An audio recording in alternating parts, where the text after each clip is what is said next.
Hi everybody and welcome to my channel. Today I thought I'd do the video top 10 baby names I love but won't be using. I'm not pregnant, I am not pregnant. But when I was expecting, we chose not to find out whether we were having a boy or a girl. So I had a massive list of names for a boy and a massive list of names for a girl. And I wanted something that was kind of really rare and unique and that wasn't heard of very much. So I hope you'll find these names are kind of really unusual and hopefully things you haven't heard of before. So if you are new to my channel, my name is Tabby. I make videos on motherhood and vlogs and hauls. I have a dabble with fashion and beauty, not so good at it, but you know. So it would be great if you would stick around and subscribe. I'd love to have you here.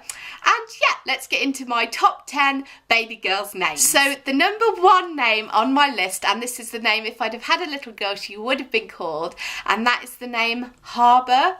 So me and my husband, if you'll be watching some of my past videos, you will know we love the seaside, we love Cornwall, we love anything nautical. So this would have been the name for our little girl, and maybe something like Harbour May. I think that sounds really, really nice. And it kind of conjures up the image of little boats bobbing around in the harbour, maybe little fishing cottages all around, like at twilight with their little cottage lights twinkling. Yeah, just kind of like a really peaceful, serene image, and I really kind of like the image that conjures up and the atmosphere that conjures up.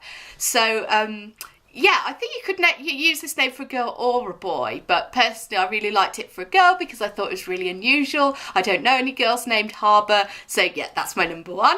So my number two name is the name Kismet, and this means like fate or destiny, and I actually have a very dear friend with this name, and I remember the first time I ever met her and heard her name, I was like, wow, that's so unusual, that's so different, I've never heard of that before.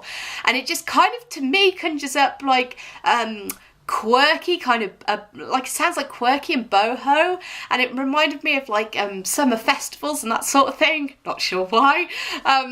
But yeah, I just think it sounds really, really pretty, really, really different, and I like it.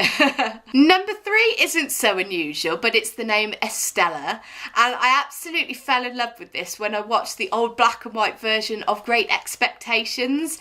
The girl on there is just so strikingly pretty, she's so beautiful, and just the first time I heard it on the film, I just thought, wow, that's such a pretty name. And I believe it means star, which I think is lovely, and it's got kind of like all that mystery about it, the same as kind of like space and stars and all that kind of stuff. And yeah, I just thought it was a beautiful name, and it needs to be for a beautiful little girl. And number four is kind of a derivative of that, which also means star, and that is Essie. Now again, I have a dear, dear friend called Essie, and I know it's the name of like a huge nail polish brand, but actually in day-to-day life I've only come across one person ever called Essie, so I believe it's quite like unusual as a actual name for a person, not a company. And again, it just sounds really, really pretty, very, very feminine, and I think quite graceful, so I really like that name. Number five is the name of a girl who I went to school with, and that's the name Anniela. I believe it's Polish, and I think it means kind of like angel or angelic, which is a really nice meaning for a name. But with that name, I just really like the way it kind of like rolls off the tongue, and I think put with a really nice middle and last name, it would just sound really, really pretty. So yeah, I love the name Anniela. Next name is Adeline, and I like the spelling that I'll put kind of like somewhere here. I really like the piece of piano music by, is it Richard Clayderman or Richard Clayderman? I think it's Richard Clayderman. A piece of piano music called Ballade pour Adeline. And this name I just thought was kind of like a modern twist on the Adeline, but it still reminds me of a really beautiful piece of piano music, and I do think it sounds quite classical, so I thought that was a really, really pretty name, and something that would probably have like really cool nicknames, you know. I don't quite know what they would be, but I guess like the kids, your friends at school and stuff would give you a really cool nickname, but I also think it sounds quite professional, so I always think like you have to think about when they're older and like sat in an interview and people are like like, hello, how are you, what's your name, you know. I think it actually sounds quite a professional name as well, so I really like the name Adeline. And quite similar to that, I also like the name Endelian.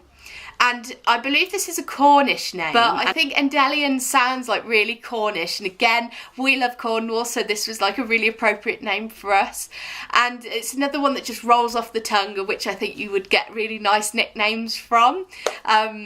So yeah, Endelian. Next, I really like the name Aurelia, which means golden. Again, I love all these names that kind of just like roll off the tongue, like really easy to say with kind of like wave sounds to them. Does this even make sense? But this is another name that I just think is absolutely beautiful and reminds me of kind of like Disney princesses and stuff, like really feminine names. So I just thought that one was really beautiful. And yeah, with the name Golden, gold's my favourite colour. So again, it just really appropriate for us. My number 9 name is actually one that I can't find anywhere online. Like, I don't even know where I got this from, but it's the name Orton. And I do like the name Autumn, but this is kind of like a really nice twist on that. It still sounds quite autumnal, but it's kind of like, it has no meaning, and I can't find it anywhere online, and I can't find anybody called this, so I really don't know where I found it from. But yeah, I just really like the name Orton. I suppose you could pronounce it kind of Orton. But I just thought it's something really different, really unusual, completely unique, yeah, and with no meaning, so it can mean entirely what you want it to. So, you know, if you want a name that you can completely make up the meaning for, then this might be the one for you. And then my number 10 name was Edie. So I had a great aunt Edith, and everybody just knew her as Auntie Edie or Edie. And I always used to think, what a cool name that was. I think because, like, back when I was at school, everybody was named by kind of just their initials, so like DJ or AJ. And to me, when I heard ED, I thought of like ED. So I thought it's really cool. What a cool name for a great aunt. But actually it was just kind of a shortened version of Edith. But the older I kind of got, the more I liked the name, and I just thought it sounded quite like vintage, but with, again, a modern twist. So I just really like the name Edie. And that's the end of my list. This is probably like the shortest video in history. Let me know if you like any of these names or not. Which one's your favourite? Do you really hate any of them? Let me know. But I do hope, whatever you think of them, you have found them to be kind of names that are a bit more rare, a bit more unusual, things that maybe you haven't heard of before. And yeah, I hope you enjoyed this video, and I'll see you in my next one. Take care.